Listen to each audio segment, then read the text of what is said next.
carotid, and here we have the subclavius. Yes, and this is the descending aorta.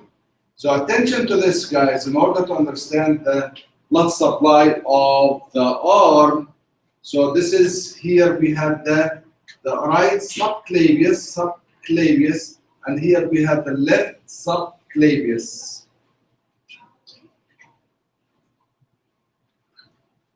So the continuation of the subclavius, we say the subclavius goes beneath under the clavicle. So when it goes to the axilla, so it's going to the continuation of the subclavius. This is called axillary. So here you are going to have axillary artery.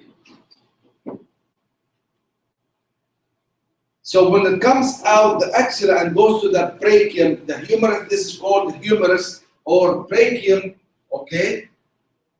So this is called humerus, humeral or brachium, brachial artery. So here on the cubital fossa, this is the cubital fossa, and the anterior part of the elbow joint.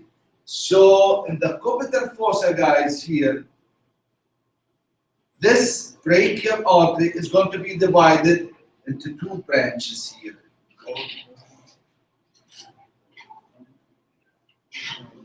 And these branches are called radial and ulnar. So here, the one which is outside, radial artery, and this is the ulnar artery. Again,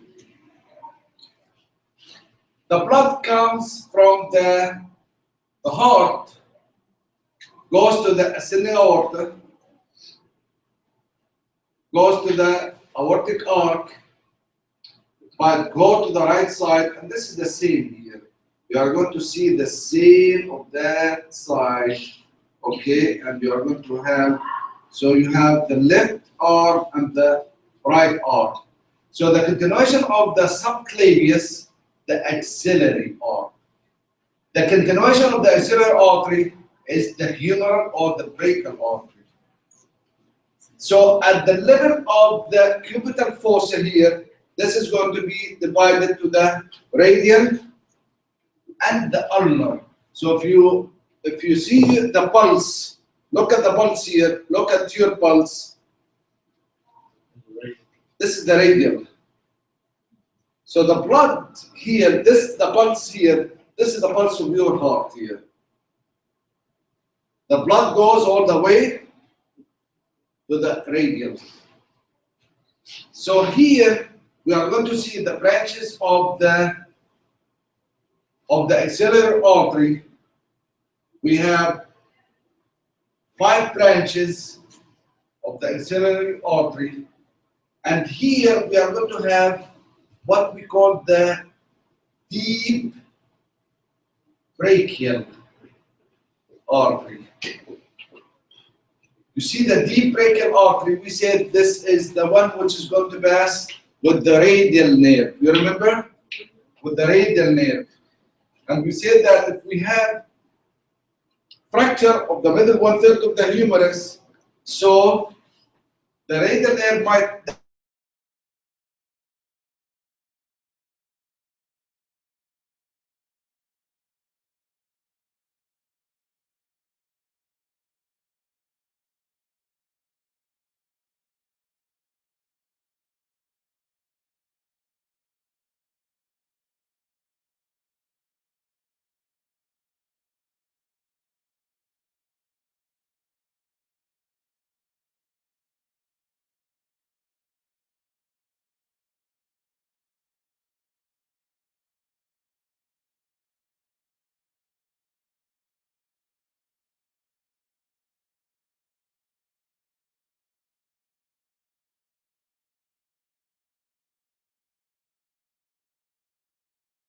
called lateral thoracic.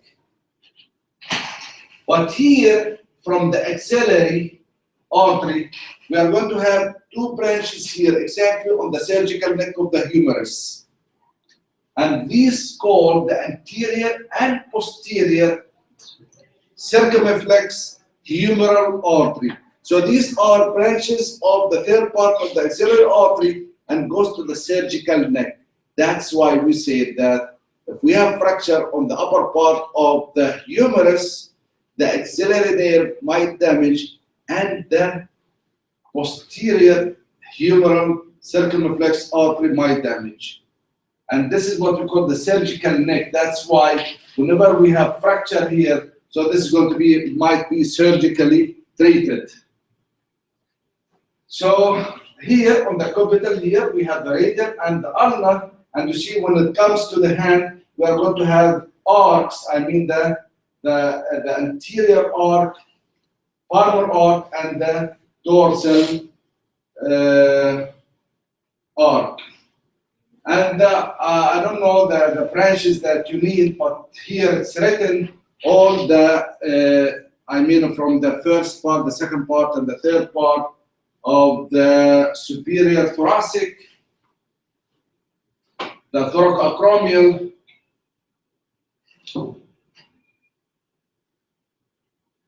the lateral thoracic, the subscapular,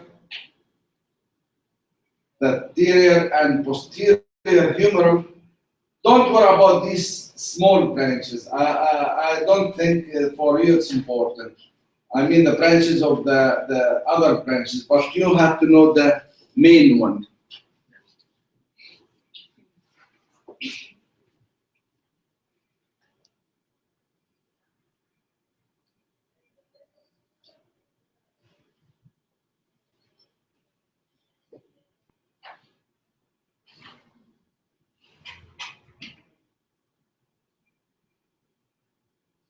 ¿Quieren un break de 2 minutos?